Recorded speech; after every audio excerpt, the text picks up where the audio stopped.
আসসালামু আলাইকুম। ছুটির দিনে ঘুরতে আসলাম রিয়াদে অবস্থিত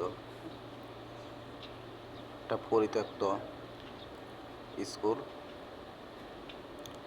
হয়তো এক সময় অনেক জমজমাট ছিল, কিন্তু এখন পরিত্যক্ত। স্কুলের চারপাশ দেখলে মনে হয় যে এটা মরুভূমির দেশ না। চারপাশ দেখলে আপনার মনেই হবে না যে এটা সৌদি আরবে অবস্থিত।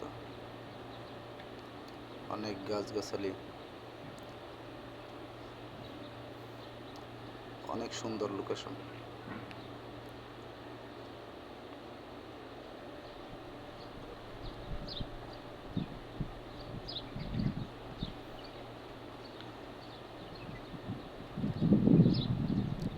পরিচর্যা না থাকার কারণে গাছগুলো মরে যাচ্ছে।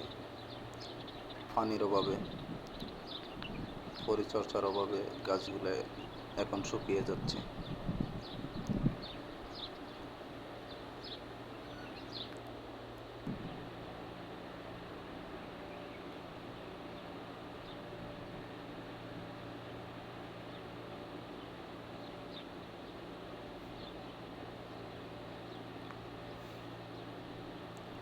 ছুটি পেলেই মাঝে মাঝে এখানে ঘুরতে আসি, অনেক ভালো লাগে জায়গাটা।